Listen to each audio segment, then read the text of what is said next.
Bueno, 18:37 en toda la Argentina, por ahora, no hay cambio de horario. Por ahora Ahora sí, en esta parte del país. Y en la otra también es la misma hora. es la misma hora, a pesar de los desfasajes y de las recomendaciones de la gente que sabe. Christopher Brito recomendaba cambiar, ¿no? No, decía que no tiene sentido cambiar. Ah, sí, eso dijo. Sí. Dice, no funciona, no sirve para nada. No sirve para nada. Bueno, ¿no adapta mejor Él es el a la que realidad sabe. que vivimos? Dice que no. Dice que no. Ya se intentó varias veces y nunca funcionó. Bueno, está bien. Estás en contra vos de Christopher. Yo me doy cuenta que vos tenés un encono con Christopher. No me cae del todo bien. Ya nos lo cargamos en la mañana y ahora querés también tirarle la bronca a la tarde. Para nada. Yo Ah. lo respeto al señor Christopher Brito. Está bien, está bien. Yo le mando un cariño grande, no sé usted. Yo también le mando bien, un abrazo. está bueno. Él sabe perfectamente que todo es una chanza, Sí, claro, eso es. una broma, Por un supuesto. chascarrillo. ¿Sí? Es momento de hablar de esto que está pasando Sí. los últimos días, ya varios, incluso, podemos decir, más de una semana, que tiene que ver con los audios que aparecieron desde el ámbito del presidente de la Nación, un abogado personal del presidente, Sí. y presuntas coimas, ¿no? Los audios indican que hay algunos vueltos, que altos funcionarios del gobierno se están quedando, incluida la secretaria de la Presidencia de la Nación, que es la hermana del presidente. Sí. La jefa, o el jefe, El jefe, como el le jefe. llama Javier Milei a su hermana Karina Milei. Sí. Todo esto se disparó por este audio de Pañuelo y ahora se desconocía que iba a haber nuevos audios. Sí, vamos a recapitular un poco. Brevemente, porque ya creo que todo el mundo está al tanto de lo que ocurre con este tema. Los audios del ya ex titular de la Agencia Nacional de Discapacidad, Diego Españuelo, fueron difundidos hace 2 semanas y tuvieron repercusiones, como por ejemplo el pedido de renuncia del propio Españuelo y por supuesto una investigación judicial que avanzó rápidamente con los allanamientos y los secuestros de teléfonos de el propio Españuelo y de la familia Kovalipker, que son dueños de la droguería suizo-argentina, implicada en esos mismos audios. Lo que ocurrió es que después de un andar errático del gobierno nacional, que primero dijo hay que ver si son verdaderos los audios, después le pidió la renuncia a Españuelo, le propuso un abogado del riñón, digamos, del propio gobierno. Españuelo se negó y el propio presidente dijo en una caravana: vamos a llevarlo a la justicia para demostrar que mintió y que es todo mentira lo que dice. Luego de todo eso se conocieron audios de la propia Karina Milei. Un audio que difundió Jorge Rial junto con el otro periodista que no me estoy acordando el nombre en este momento, de Federico. Mauro Federico, que son los primeros que difundieron los audios de Españuelo. Que nada, publicaron un fragmento de un audio de Karina Milei en una reunión en la que ella decía: no podemos estar peleándonos entre nosotros y qué sé yo. Y dijo que tenía 50 minutos de esa grabación. El gobierno, a través de Manuel Adorni, cuenta que esa reunión fue en Casa Rosada. Algo que no se había dicho hasta ese momento. Lo dice el propio Adorni. Claro, Y hoy- porque dice primera vez que se graba un funcionario dentro de Casa Rosada. Exactamente. Y hoy, en la justicia, el gobierno presenta a través del Ministerio de Seguridad de la Nación, con la firma del abogado del Ministerio de Seguridad, de Fernando Soto, un recurso de amparo, ¿no? Así lo contaba el vocero Adorni, él tuiteó: el gobierno denunció ante la justicia federal una operación de inteligencia ilegal con el fin de desestabilizar al país en plena campaña electoral. Se grabaron conversaciones privadas de Karina Milei y otros funcionarios, las que fueron manipuladas y difundidas para condicionar al Poder Ejecutivo. No fue una filtración, fue un ataque ilegal, planificado y dirigido. En tiempo récord, el juez civil y comercial federal Alejandro Patricio Maranielo le da la razón al gobierno y decide hacer lugar al recurso de amparo y prohíbe la difusión de los audios de Karina Milei. Y esto también lo confirma el propio Manuel Adorni, que dice: la justicia ordenó el cese inmediato de la difusión de los audios grabados ilegalmente a Karina Milei en Casa Rosada, reconoció que se trata de una violación grave a la privacidad institucional y no un caso de libertad de expresión. Además, el Ministerio de Seguridad no solamente pedía que no se difundan estos audios, sino que pedía que se allanen las oficinas del del canal de streaming Carnaval, que es donde se difundieron los primeros audios, los de Españolo y también este fragmento de Karina Milei, y los domicilios de los periodistas involucrados, como Mauro Federico, Jorge Rial. Eso y pedía otros. el gobierno. El gobierno nacional, sí. Pedía allanamiento a un medio de comunicación, a un medio de prensa y a los periodistas. Uh-huh. O sea, un apriete fuerte. Y también a la diputada nacional, no a la diputada nacional Marcela Pagano, a su esposo, que es un empresario, se llama Franco Bindi, y también al empresario y tesorero de AFA, Pablo Tobillino, que al parecer es uno de los dueños del canal Carnaval. Sí. O sea, ya es una red que se agranda, ¿no? Todo este tema. Bueno, finalmente, como te digo, el fallo de Maraniello prohíbe la difusión de los audios a través de cualquier medio de comunicación de forma escrita y o audiovisual y o a través de redes sociales desde todo sitio, plataforma y o canal web. Así está escrito en el fallo. Y aparte sostiene el juez que el derecho a la libertad de expresión debe ceder ante las graves repercusiones que podría conllevar la difusión de los audios de Karina. Tal situación configura un daño de difícil o imposible reparación ulterior, lo que da lugar al concepto de peligro en la demora. Y para hablar de este tema, vamos a charlar con el abogado Macario Santamarina, que ya nos está escuchando, está del otro lado. Doctor, ¿cómo le va? Buenas tardes. Hola, buenas tardes, ¿cómo estás? Todo bien por acá. León Torrente y Gabriel Sanzano los saludamos. Bueno, para conversar un poco de esta situación y conocer desde el punto de vista técnico también qué implicancias tiene. No sé si está al tanto, si ha podido leer al respecto. Mira, solo vi las repercusiones mediáticas, no lo leí al fallo. De todas formas, sí tengo una opinión formada. Seguramente va a ser un tema para discutir, pero yo sí creo que la resolución del fallo es violatoria del principio de libertad de prensa. Uh-huh. Nuestra Constitución Nacional en el artículo 14 y la Convención Americana en el 13 prohíben, y todas las responsabilidades por la libre circulación de ideas que las hay son posteriores. En principio es siempre así. Se podría llegar a discutir en determinados momentos donde las garantías constitucionales ceden, en situaciones extremas como guerra, ese tipo de cuestiones, pero en este caso concreto, donde además hay una funcionaria pública en el marco de cuestiones que pueden tener interés público, limitarlas a futuro, por lo pronto desde el punto de vista político, si esto se considera liberal, yo te puedo asegurar que Mariano Moreno se está revolcando en el fondo del mar. Eso de ya.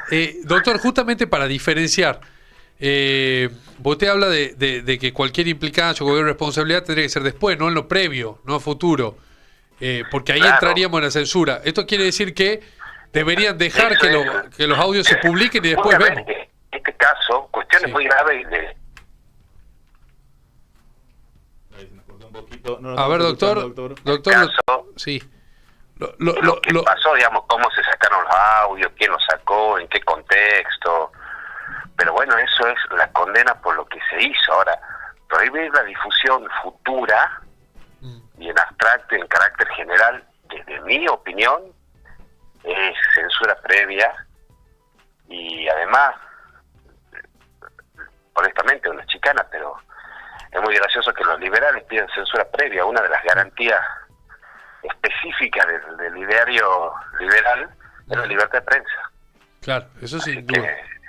Claro, lo que yo entiendo que después podría o no tomarse un audio de estas características como prueba, según el contexto en el que haya sido tomado, pero no por eso debería dejar de ser difundido, digamos. Pero nunca, mucho menos hablando, porque hasta sería discutible cuestiones vinculadas a la intimidad de alguien que no ejerce la función pública, pero quien es una persona muy ligada al centro. ¿Cuál es el problema? Que pierdan las elecciones por lo que pueda salir de ahí, que no se puede discutir si hay o no actos de corrupción. Puede haber delitos en la obtención de esa información y tendrán que investigar y tendrán que sancionar a quien sea, pero prohibir la discusión pública de cuestiones vinculadas específicamente al gobierno de todos realmente es una censura. A mí hay cosas de cómo se está usando el aparato represivo del Estado en general que sí me asustan. Claro, sí, totalmente, que ¿no? Porque además es prohibirle también al electorado, de cara tanto a las elecciones que van a tener en la provincia de Buenos Aires el día domingo, como en las que se vengan para todo el país en octubre, sacar sus propias conclusiones al respecto, ¿no? Y por supuesto que si la acción del gobierno no puede estar sometida a la discusión pública, pues ¿para qué sirve la discusión pública? Que para los chimentos de la tarde, para cómo le fue a San Martín el domingo, digamos, ¿para qué sirve la prensa? Claro. Doctor, justamente el cargo jerárquico y muy importante, ¿no? de mucho peso de la implicada en esto, porque ella es secretaria general de la presidencia con rango Sí. de ministra. Sí, exactamente. ¿No es algo de lo cual el gobierno se puede agarrar para decir, che, esto es una cuestión de Estado, este registro encubierto, clandestino de los dichos de la secretaria dentro de un ámbito, entre comillas, privado? Bueno, es que justamente yo entiendo que las cuestiones de Estado son las que están sometidas al debate público. Lo que sí puede pasar es, porque sí hay aquí una cuestión importante en la posible cuestión delictiva de la obtención de los audios. Puede haber, porque escuché incluso la hipótesis de que hay inteligencias paralelas, eso tiene hasta una pena de 10 años. Sí. Y también se podría accionar incluso, en el caso de determinadas difusiones, hasta penalmente, digamos, si se determina, por ejemplo, prima facie de que esto ha sido obtenido mediante esos medios ilegales graves. Ahora, una cosa es el accionar posteriormente, con la responsabilidad que te pudiera caber, y otra cosa es que un juez te prohíba. Nosotros somos responsables, y los periodistas también, y las editoriales también, de lo que se deciden arriesgar a publicar. Claro, totalmente. Y la responsabilidad después. Entonces, tener al papá que te prohíba... ¿Por qué no dejar que incurran en un delito de última, ¿no? Y que se conozca. y responsabilizarse de sus actos. Claro, responsabilizarse exactamente de sus actos. Doctor, ¿y hasta qué punto, más allá de la difusión misma de los audios, que está fuera de discusión, que no deberían por qué censurarse, hasta qué punto es ilegal obtenerlo, o de qué manera puede pensarse que ha sido obtenido de manera ilegal? Cuando una persona está, digamos, protegida, diciendo, hoy no tienen por qué grabarme, en todo momento una persona tiene que dar su consentimiento para ser grabada, aún siendo una persona pública, aún en una reunión. Lo pregunto desde la ignorancia y como para entenderlo también, ¿no? Se podrían aplicar esta cuestión. Si, por ejemplo, quien difundió los audios los obtuvo en el secreto de su cargo, por ejemplo, y los difunde un tipo de delito específico, claro, quien ha interceptado la comunicación puede destinar a otra persona, puede ser otro tipo de delito. Si esto se ha hecho a través de escuchas ilegales, son otros delitos más graves. Por ejemplo, si yo, en mi carácter de abogado, que tengo secreto profesional, vos me contás algo y yo lo difundo, cometo un delito. Claro. O sea que son muchas las posibles hipótesis, habría que ver en concreto cómo es que estas grabaciones se hicieron para determinar qué tipo de delito podría ser aplicable. La situación más difícil de ponderar es cuando el Estado, primero, el Estado sí tiene la limitación absoluta de meter meterse en la intimidad de cualquier persona, incluso un funcionario público, sin una autorización judicial. El Estado no te puede grabar. Si no hay un juez que autorice esa grabación, porque antes le han explicado la necesidad de hacerlo. Claro. El Estado sí que no puede. La discusión se da en el marco de los particulares, porque se habla de lo que se llama una expectativa de intimidad atenuada, siempre y cuando quien difunda el mensaje sea el receptor del mismo. Yo estoy hablando con vos, vos me grabás, vos lo publicás, yo me tengo que hacer cargo, porque yo sé que te estoy mandando un mensaje a vos y que vos podés difundir ese mensaje. Siempre y cuando vos no tengas, como en mi caso, la obligación de reserva de lo que has escuchado. Si fuera abogado y lo difundí, tenés el problema ese de violación del secreto profesional. Los funcionarios también tienen esas cuestiones, así que habría que ver en el caso concreto, que me imagino que lo deben estar investigando. ¿Quién lo recibió, cómo se difunde? Ahora, volviendo a la medida de censura propiamente, ¿qué va a suceder ahora? ¿Qué debería suceder? Porque esto se va a apelar, seguramente. ¿En cuánto tiempo podría pasar que los audios estén, que sean públicos y que se conozcan, o este tipo de medidas difícilmente son reversibles? En su opinión, Yo creo que esto va a ser una discusión que tiene que dar la Corte Suprema de Justicia de la Nación. Yo creo que va a llegar ahí. Entiendo muy, quizá arriesgadamente, porque ya te digo, no conozco los pormenores del fallo, pero creo que es una de las cuestiones que pueden ir en persaltum a la Corte. Porque sí entiendo que tiene que ver con cuestiones esenciales de la República, si está el límite y cuáles son los límites de la prensa, de la libre circulación de ideas, si se los pueden censurar previamente, con qué parámetros, y eventualmente, según la resolución que toma la Corte, podría ser una discusión a nivel americano, porque la Convención Americana también regula la libertad de prensa. Claro. Yo entiendo que esta discusión se tiene que dar a nivel Corte, por un persaltum. Obviamente no. Arriesgado así, sin saber específicamente los pormenores de este caso. Y doctor, ya para dejar, ya lo dejamos enseguida también, que siga con sus tareas y con su trabajo, pero consultarle qué alcance tiene esta medida, ¿no? Porque no sería extraño, nos sorprendería que los audios igual se difundan de manera privada, quizás no a través de los medios, pero circulen por WhatsApp o por alguna cuenta en redes sociales. Sería esperable que eso suceda, ¿no? Hay responsabilidades en esos casos de estos periodistas, no habría manera de probarle. ¿Cómo se rastrea eso en caso de que igual salgan a la luz los audios? Bueno, el tema es que ahora esos audios, quien los difunda, se expone a un problema. Ay, doctor, lo hemos perdido en el audio, se ha cortado el audio. ¿Nos escucha usted? Tiene los efectos cumpliéndose hasta tanto la apelación se resuelva, doctor, salvo que la den con efecto suspensivo. Doctor, justo se cortó el audio y no hemos escuchado bien. ¿Puede repetir todo desde el comienzo? Sí.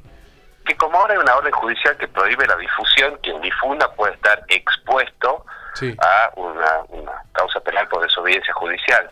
Ahora, si es posible rastrear la difusión privada mensaje a mensaje, una cuestión que tiene que ver con la forma específica de investigación, que es la telemática, que es bastante difícil poder controlar esa difusión privada realmente. ¿Y podría haber, por ejemplo, penas para quienes reenvían un mensaje? Te diría que a los fines prácticos es bastante difícil. Claro. Pero bueno, todo puede pasar. La verdad que a veces este gobierno particularmente te sorprende con las actitudes. La señora ministra Bullrich es compleja en algunos puntos, digamos, de cómo se usa el aparato represivo estatal. Es muy proactiva en eso. Nosotros hemos sufrido en este medio, y usted lo conoce el tema bien, por supuesto, porque ha sido representante legal, censura previa también, ¿no? A través de una medida por el juez Yane Mana, que ha hecho lugar a un pedido de la ex juez Abraham de que el tucumano deje de directamente mencionarla, ¿no? En cualquiera de sus funciones. O sea, es algo que al menos para nosotros no es nuevo, y no por eso menos lamentable y menos reprochable, ¿no? Exactamente, esa causa está hoy por hoy, la apelación de esa situación está para resolver en el marco de la Cámara de Civil y Comercial de la provincia. Esperamos que se resuelva favorablemente, porque si no, eso no, por una cuestión de principios, el diario va a seguir pleiteándola hasta el último, por supuesto, hasta la última vía legal posible. Claro. En resumen, es bueno, esto mismo, censura previa. Hoy el diario El Tucumano tiene prohibida la mención de una exfuncionaria pública. Hoy es exfuncionaria. Bien. Así es. Bueno, muchísimas gracias, doctor, por este tiempo. Es algo que va a dar para hablar en los próximos días también. Seguramente vamos a tener otra oportunidad para profundizar, para comparar también con lo que ha pasado en el tucumano.com justamente. Así que seguramente vamos a tener oportunidad de volver a charlar. Bueno, muchas gracias por el espacio. Saludos a todos. Por favor, el doctor Macario Santamarina, que nos daba algunos conceptos sobre esto que él considera censura previa y que es algo que a todas luces así parece, porque lo especifica. Después vos podés rastrear las responsabilidades, incluso endilgarle algunas causas penales a quienes obtuvieron, tal vez de manera ilegal, los audios, ¿sí? Pero eso no debería inhibir ni prohibir de ninguna forma la difusión de los mismos. Es otra cosa, son dos cosas diferentes. Después vemos si fue un escucho ilegal y bueno, se busca, se investiga y se pena también, ¿no? Pero que el audio se conozca, que ha pasado con un montón de audios. ¿Sabemos? Son bueno, sí, ha pasado con los audios de la expresidenta Cristina que se difundieron libremente. Se difundían libremente y realmente no había nada en esos audios. O sea, había insultos a su secretario privado y no mucho más. A mí me hace un poco de ruido la situación, me parece bastante complejo porque en algo le encuentro razón al gobierno, que es grave que a la secretaria general de la presidencia se la grabe en una conversación, en una reunión, entre comillas, privada, aunque sea en la Casa Rosada, pero me parece que es un problema para el sistema democrático eso, ¿no? Porque, digo, hasta los funcionarios públicos tienen derecho a tener sus reuniones privadas y su intimidad y demás. En lo que hace agua el gobierno es en que la difusión viene de alguien de adentro de ellos. Y claro. Porque es alguien que estuvo en esa reunión con Karina Milei. Bueno, aparentemente no se sabe cómo se obtuvieron los audios, pero aparentemente todo indica que alguien que estuvo en la reunión la grabó. Puede haberse obtenido esos audios a través de, no sé, una microfoneada. Sí, una microfoneada, alguien que le plantó a esa oficina, a esa sala de reunión el micrófono. Todo eso se tiene que investigar después. Pero acá es donde coincido también con el doctor Santamarina, que de ninguna forma eso debería ser elementos para prohibir la difusión de los audios, que al fin y al cabo no son otra cosa que un elemento periodístico, ¿sí? Un producto periodístico que van a poner al aire en un programa, en este caso de streaming, ¿no?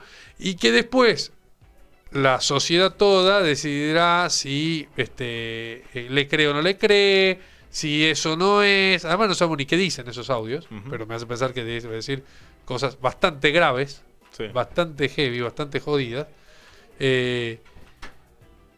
Y que después se saque. Y si después hay responsabilidad en los periodistas, que lo que me decía él, decir, bueno, saben que han generado un daño moral muy grave en la secretaria de la presidencia y en el gobierno, y entonces te meten un juicio y bueno, y terminás pagando. Bueno, responsabilidad del periodista, pero no por eso de no difundir. Sí. En el caso de que sea a través de una microfoneada, ¿no? De que sea una tarea de inteligencia lo que ocurrió con estos audios, bueno, también el gobierno tiene que asumir su responsabilidad porque maneja bastante bien los servicios de inteligencia, o al menos bastante más, tiene un control un poquito más férreo que su antecesor, ¿no? que el gobierno de Alberto Fernández.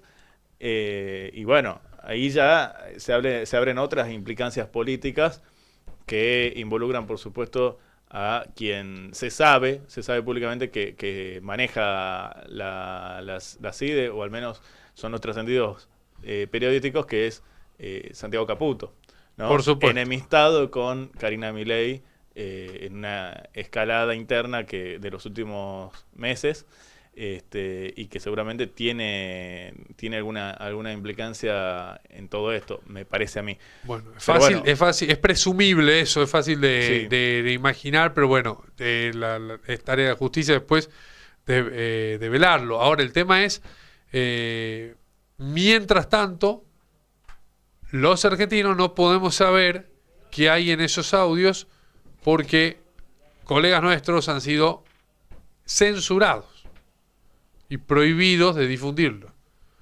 en vez de ser sancionados si su tarea de difusión era irresponsable, ¿no? En todo caso.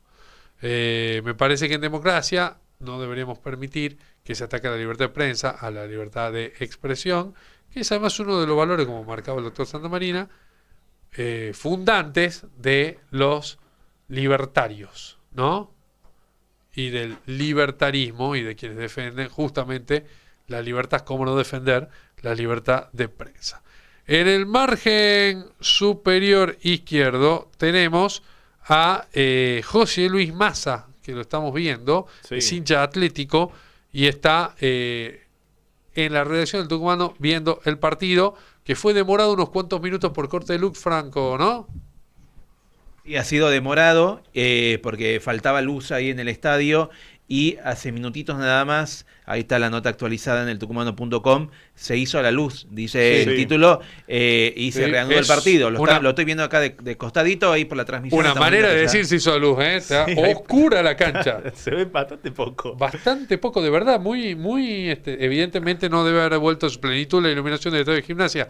Y si no, es increíble que lo habiliten a jugar así. Sí.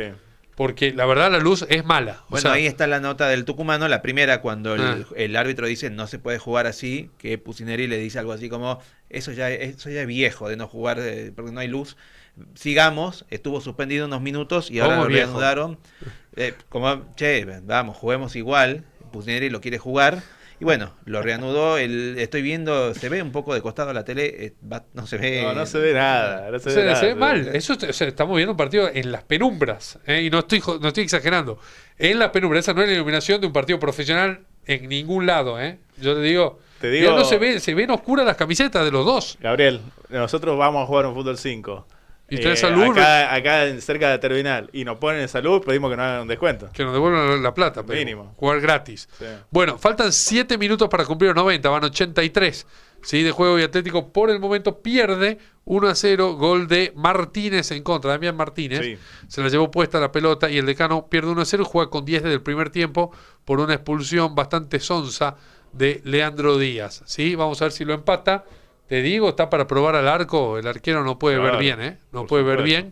Tenemos la reacción y va a quedar en pantallita la reacción de los hinchas de Atlético, porque digo los hinchas de Atlético, porque ya está en la redacción de eltucumano.com David Ruiz, ¿sí? Que es Jerónimo, que está con su hijo Jerónimo, y ambos son hinchas de Atlético, además de que David Ruiz es fanático de la Mona y se dio el gusto de ir el día sábado al recital. Enseguida vamos a charlar con él. Todo esto después del corte. Cuando volvamos, probablemente el partido de Atlético ya esté finalizando. Lo dejamos ahí en pantallita la reacción. En una de esas, vean ahí algún festejo, es porque empató Atlético, si lo ven, Ya venimos. ¿Querés escuchar tu voz en la radio? Mándanos tu audio al 3813-623-581. FM La Tucumana 959.